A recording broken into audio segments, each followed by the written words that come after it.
Morning everyone, কেমন আছেন সবাই? আশা করি সকলে খুব খুব ভালো আছেন। তো দেখুন, এখন বেজে গেছে সকাল 9টার মতো। আমরা আজকে সকালবেলা সবাই মিলে পান্তা ভাত, শাক ভাজা, আলু ভাজা, পেঁয়াজ, শসা দিয়ে খাওয়া হয়ে গেছে। তো এখন আশেপাশে সব রয়েছে, যারা জ্ঞাতি বলে, সবাই মিলে যারা কাজ করেছিল আমার মামারা, তো তারা সবাই মিলে এখন খাওয়া দাওয়া করবে। যারা যে দিদার যেহেতু কাজের সময় সবাই তো হাতে হাতে করেই তো নিজেরাই সব কাজগুলোকে করেছিল, তো সেটা আমাদের এখানে নিয়ম আছে। কাজটা হয়ে যাওয়ার পর ওনাদেরকে একটু আবার ভালো করে খাওয়াতে হয়। তো আজকে সেই দিন। আজ হলো কি বার মামা? বুধবার। আজকে বুধবার। তো এই মাংস আরও রান্নাবান্না হচ্ছে, আর আমরা এই যে পান্তা পান্তা খেয়ে চলে এসেছি। একটা মামির বাড়িতে বসে আছি, আর মামা মামি সবাই মিলে, আর সবাই যারা পাশাপাশি রয়েছে সবাই মিলে ওখানে সবজি কাটাকুটি করছে, রান্নাবান্না করছে, সেখানে যাব। তো এখন থেকে ভিডিওটা শুরু করলাম। আশা করি আপনাদের ভালো লাগবে, ভিডিওটা দেখতে থাকুন। আর এদিকে মেয়ের জন্য আমি খাতা নিয়ে এসেছিলাম। আমরা ওখানে গিয়ে সময় কাটাবি বেকার, তার থেকে একটা ড্রয়িং করবি, খাতা নিয়ে আসিস। তো ওই যে ড্রয়িং করছিল, এখনো কমপ্লিট হয়নি। মেয়েকেও আজকে পান্তা ভাত খাইয়েছি। আমরা এখানকার পান্তা ভাত খেতে কিন্তু খুব ভালো হয়, একটু টক টক বেশ খেতে ভালো হয়। তো ওকেও শাক ভাজা, আলু ভাজা, পেঁয়াজ, শসা দিয়ে খাইয়ে দিয়েছি। খেয়ে দিয়ে একটু বসেছি। তারপর যাবো ওখানে রান্নাবান্না কী হচ্ছে সব কিছু শেয়ার করবো। তো ভিডিওটা দেখতে থাকুন। তো আজ ছিল বুধবার, সকালবেলা তো সবাই মিলে পান্তা ভাত খেয়েছি, আর এখানকার পান্তা ভাতটা খেতে এত ভালো লাগে। তো যাই হোক, এখন এই দুপুরবেলা কি খাওয়া দাওয়া হবে জানেন তো? আজকে হলো প্রায় 150 জনের মতো সবাই মিলে খাওয়া দাওয়া করবে। কেননা দিদার যে এই শ্রাদ্ধতে সবাই মিলে কাজগুলো করে দিয়েছিল, পুরো জ্ঞাতি। দিদার যেখানে 600 জন জ্ঞাতি রয়েছে, তার মধ্যে সব মামারা ছিল, সেই সবাই মামারা মিলে কাজটা করে দিয়েছিল। বাইরে থেকে তো আর লোকজনকে ডাকতে হয় না। এখানকার একটা নিয়ম রয়েছে, বাড়ির আশেপাশে যত জ্ঞাতি রয়েছে সবাই মিলে, যাদের বাড়িতে অনুষ্ঠান হবে সবাই মিলে হাতে হাতে কাজগুলো করে দেয়। তো তাই তাদেরকে আবার অনুষ্ঠানের পরে খাওয়াতে হয়। তো আজকে হলো সেই দিন।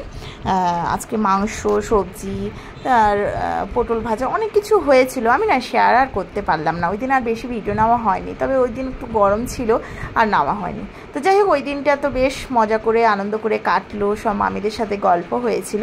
আজ হলো বৃহস্পতিবার। আমরা সবাই মিলে এই যে রেডি হয়ে নিয়েছি। এখন বাজে এই 9:30 মতো হবে। আমরা আজকে বাবার বাড়ি চলে যাব। মা তো এর মাঝখানে প্রায় 15 দিনের মতো দিদার বাড়িতে রয়েছে, বাড়িতে যায়নি। বাবা আসা যাওয়া করছিল। আজকে এই বাবার বাড়িতে পানের বরজ রয়েছে, তো সেখানে লোকজন খাওয়া দাওয়া করবে, প্রায় 15-20 জন পান ভাঙছে, তো যেতেই হবে। আর এদিকেও কাজটা প্রায় গুছিয়ে এসছে, 3 বোনে মিলে কাজটা যাই হোক কমপ্লিট করে দিয়েছে। তো দিদা আজকে প্রায় 16 দিনের মতো মারা গেল। তো এবার যে যার বাড়িতে আমরা সবাই চলে যাচ্ছি। 2 মাসিও চলে গেছে, আর আমরাও এখন চলে যাচ্ছি আমার বাবার বাড়িতে। তো বোন কিন্তু আজকে থাকতে পারবে না, কেন বোনের ওখানে ভোর রয়েছে। আর বোন তো আমাদের বাড়ি থেকে আর ওর বাড়ির দূরত্ব প্রায় 2-2.5 ঘন্টা। তো সেটা আমি পরে বলছি। তো এখন এই যে বাবা সকালবেলা উঠে কিন্তু চলে গেছে, কেননা ওই পানের বরজে লোক এসে পান ভাঙছে, তো সেগুলো গিয়ে তো দেখতে হবে। তো সেই জন্য বাবা চলে গেছে। আর এখানে একটা আমার মামা টোটো ঠিক করে দিয়েছে। আমরা সবাই মিলে এখন যাব দিদার বাড়ি থেকে দাদুর বাড়ি, দিদার বাড়ি থেকে আমার বাবার বাড়ি দূরত্ব হবে 20 থেকে 25 মিনিট। এই টোটো করে এখন চলে যাব।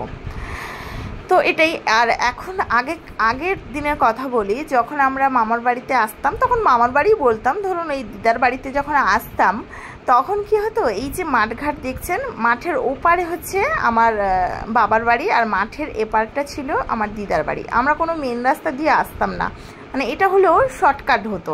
এই হেঁটে হেঁটে চলে আসতাম। 20-25 মিনিট কি 30 মিনিট লাগতো হাঁটা পথে। এখন তো বেশ সুন্দর রাস্তাঘাট হয়ে গেছে, তখন তো অতটা রাস্তাঘাট হয়েছিল না। তখন আমরা এই মাঠঘাট পার হয়ে চলে আসতাম। বাবার বাড়ির ওখানে রাস্তাঘাট হয়ে গেছিলো, বহু পুরনো, সেটা বলছি না। কিন্তু দিদার বাড়ি যে রাস্তাটা দিয়ে এখন আমরা আসছি, এই রাস্তাটা অতটা সুন্দর ঢালাই করা ছিল না। তখন আমরা কি করতাম, একটা খাল ছিল, মাঠ ছিল, সেটা পার হয়ে দিদার বাড়ি আসতাম। কখনো আমি আমার মনে আছে দাদুর ঘাড়ে বসে আসতাম, 5-7 বছর বয়স পর্যন্ত দাদুর ঘাড়ে বসে পড়তাম, দিয়ে চলে আসতাম। আবার কখনো আমার বাবা আমাকে হাত ধরে, মার হাত ধরে আসতাম, হেঁটেই আসতাম। এখন দেখছি বেশ সুন্দর রাস্তাঘাট হয়ে গেছে, এই 10-12 বছরের মধ্যে কি ভালো রাস্তাঘাট হয়েছে। এখানে হাওড়ার বাস ঢোকে, আমার দিদার বাড়ির একদম কাছে হাওড়ার বাস ঢোকে, মানে বেশ একদম অন্যরকম হয়ে গেছে এখন, বেশ দেখে ভালো লাগলো। তারপর জানেন তো এখানে এসে একটা পাখি দেখছিলাম, একটা পাখির ওজন প্রায় 4 থেকে 5 কেজি, বুঝেছেন? কারণ আমি এটা জানলাম কি করে সেটাও বলি। তো আমার দাদু যেহেতু মিলিটারি সার্ভিস করতেন, তো দাদুর কাছে আমার বন্দুক ছিল, ওটা দাদুকে সরকারি একটা বন্দুক দিয়েছিল।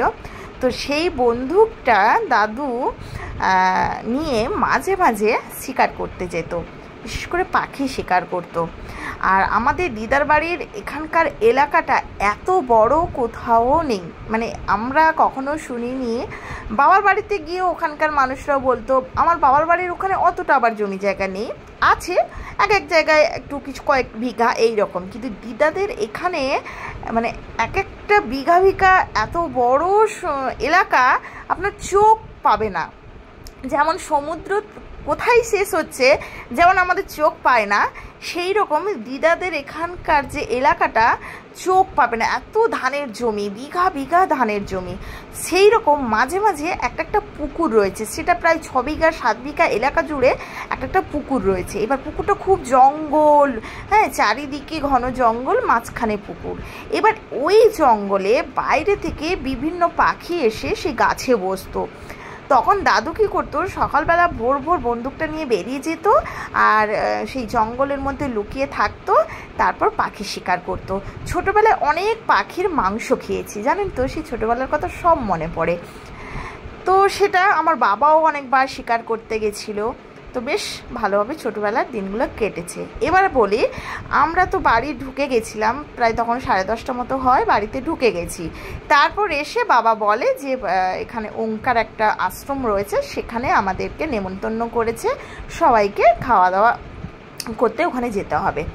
তো সেই জন্য এখনই যে আমরা সবাই মিলে এসেছিলাম, দিয়ে খাওয়া দাওয়া করলাম, মহোৎসব আর কি, নিরামিষ সব মহোৎসব। ওঙ্কার বলে একটা রয়েছে, দেখলাম আশ্রম রয়েছে, সেখানে খাওয়া দাওয়া করে এখন এই যে কাকিমা পার্শ্ববর্তী সবাই মিলেই খেতে গেছিলাম। সব ব্যবস্থা বেশ, একটা কাকু মহোৎসব করছে ওই আশ্রমে গিয়ে, আমাদেরই বাবার বাড়ির জ্ঞাতির একজন কাকু। তো এই যে তারপর এই যে খাওয়া দাওয়া করে চলে এলাম।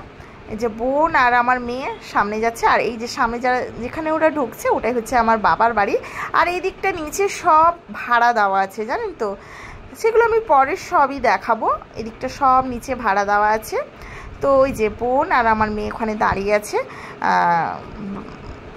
মা আমার খেতে যায়নি, মার খুব শরীরটা খারাপ করছিল এতদিন, এই যে দিদার সব কিছু কাজকর্ম নিয়ে খুব ব্যস্ত ছিল, ও আর খেতে যায়নি। আর খুব গরমও ছিল সেই দুপুরবেলাটা, আমরা ধরুন এই 12:30টার দিকে খেতে গেছিলাম। তো মা তাই খেতে যায়নি, আমার এক জেঠিমার ঘরে রান্না হয়েছিল, সেখানেই খাওয়া দাওয়া করে নিয়েছে। তো আমরা এই যে খাওয়া দাওয়া করে এসেছি, এবার বোন চলে যাবে তার বাড়ি। আমরা তো এলাম 10:30টার সময় বাবার বাড়িতে এলাম, একটু রেস্ট করে স্নান টান করে খেতে গেলাম। তারপরে এই যে খাওয়া দাওয়া করে এখন চলে এসেছি, প্রায় 1:30 মতো বাজে। তো বোনের হাজব্যান্ড চলে এসছে নিমতৌড়ি, আর আমার বোনকে বিয়ে দেওয়া হয়েছে নিমতৌড়ি, আমাদের এখানেই মেদিনীপুরে, হাওড়া গেলেই পাশে পড়ে। তবে আমার বাবার বাড়ি থেকে আমার বোনের বাড়ি প্রায় 2 ঘন্টার বেশি হবে দূরত্ব, কিন্তু মেন রাস্তার গায়ে যেমন আমার বাবার বাড়ি সেই রকম বোনের বাড়ি, অসুবিধে নেই। তো আমার বোনের আর হাজব্যান্ড আসেনি দিদার বাড়িতে, আমারও হাজব্যান্ড আসেনি, তো আমরা দুজনেই এসেছিলাম। তো এখন বোন চলে যাবে, ওখানে যেহেতু ভোট আছে আর একটা বিশেষ ওর কাজ পড়ে গেছে, তো তাই বোনের হাজব্যান্ড চলে এসছে নিমতৌড়ি ওর বাড়িতে। তো বোনকেও এখন চলে যেতে হবে। আর আপনারা তো জানেন আমার বোনের হাজব্যান্ড থাকে কল্যাণী, নদিয়া ডিস্ট্রিক্ট। আমি গেছিলাম মাঝখানে, আপনাদের সাথে শেয়ার করেছিলাম, কিন্তু কী করার আছে বলুন, কাজের সূত্রে আমরা কোথায় গিয়ে থাকি বলুন। আর বাইরে থাকে যে কতটা কষ্টকর, সে আমি থাকি, একসময় মনে হতো বাইরে গিয়ে থাকবো আনন্দ, কিন্তু বোঝায় বাইরে গিয়ে থাকাটা কতটা কষ্টকর। তো যাই হোক, আমার বোন চলে যাচ্ছে তার বাড়ি, তো আমরা এই যে এসে গেছি, ওকে একটু এগিয়ে দিয়ে যাব, বাস আসবে 3:30-র সময়, এখান দিয়েই বাসটা যাবে, ধর্মতলায় ঢুকবে প্রায় 9টা, এরকম একটা বাস এদিক দিয়ে যায়, সব সময় যায় 2 ঘন্টা 3 ঘন্টা অন্তর। এটা তো main road, Ramnagar Kanthi main road, তো সবসময় বাস যায়। তো এই 3:30-র সময় খবর পেলাম একটা ভালো এসি বাস যাবে, তো সেই বাসেই বোন আজকে যাবে। তো সেই জন্য আমরা এই যে দাঁড়িয়ে আছি, আর এটাই। তো বোনের হাজব্যান্ড আর আসেনি, বোনের হাজব্যান্ডের নাম তন্ময়, সে আর আসেনি আজকে, কেননা ও এসে ও গতকাল ওর বাড়িতে ঢুকেছে, তো আজকে আসবে বলছিল, কিন্তু যা গরম পড়েছে, আবার আসবে আবার যাবে, খুব পরিশ্রম। তো বোন বলে আমি নিয়ে যেতে পারবো, আর অসুবিধা নেই। এই তো দেখলেন একদম বাবার বাড়ির পাশেই মেন রোড রয়েছে, এখানেই বাসে বসবে, আর ওখানে বোনের হাজব্যান্ড নিয়ে নেবে। পুরো নিমতৌড়ি মেন জায়গায় নামলে ওখানে মেন রোডের গায়ে ওখানে নিয়ে নেবে, অসুবিধা হবে না। তো যাই হোক, এখন ও তো বেরিয়ে যাচ্ছে, তো আমরা সবাই মিলে এই যে দাঁড়িয়ে আছি আর কি। আর আমার বাবা তো খুব অস্থির করে দেয়, কোথাও গেলে ওর সবসময় আগে আগে। তো এই বোন ধরুন 3:30-র সময় বাসটা ছাড়বে, আর আমার বাবা 3:10 থেকে সবাইকে নিয়ে এখানে রাস্তায় এসে দাঁড়িয়ে আছি, কেননা কোথায় বাস যদি মিস হয়ে যায়, এইরকম একটা ব্যাপার। তো এই আর পুচকুটা চলে যাচ্ছে, মনটাও খুব খারাপ ছিল, ও থাকলে একটু আনন্দ পেত, সবার সাথে খুব হাসি খুশি থাকতাম। আমি আর বোন আলোচনা করেছিলাম যে আমরাই কয়েকটা দিন থাকবো একসাথে, কিন্তু ওর একটা বিশেষ কাজ পড়ে গেছে, আর দ্বিতীয়ত ভোটও আছে, শনিবার ওর ভোট আছে, আর আজকে হলো বৃহস্পতিবার, তো কিছু করার নেই, ওকে তো চলে যেতেই হবে। আর এগুলো যে সব দেখছেন আমার জেঠুর বাড়ি, সব আমাদের এখানে সব জেঠুর বাড়ি, আর ওইটা হচ্ছে আমার বাবার বাড়ি, সব আমাদের বাবার শরীরদের বাড়ি। তো যাই হোক, তারপর এই যে বোনের বাসটা চলে এসছে, তো এখন চলে যাচ্ছে, কত খারাপ লাগে। পুচকাটা এলো, আমার মাটাও কাঁদো কাঁদো হয়ে যাচ্ছে জানেন তো, এলো এসেই চলে গেল। সবাই বললাম একটু থেকে যা, বলে দিদি না, হ্যাঁ তোর ভাই চলে এসছে ওখানে, কি করে থাকি, তো সে চলে গেল। যাই হোক এই, আর আমার মেয়েটাও বেশ ভাইয়ের সাথে খেলাধুলো করছিল, 3 দিন ছিল, সোমবার মঙ্গলবার বুধবার, বৃহস্পতিবার এই 3:30-র সময় গেল। তো ভাই বোনে একসাথে সবসময় জুড়ে জুড়ে ছিল, বেশ ও খুব হাসি খুশি ছিল বোনকে দিদিকে পেয়ে। তো যাই হোক, ভিডিওটা এখানেই রাখছি, আপনারা সকলে ভালো থাকবেন, সুস্থ থাকবেন।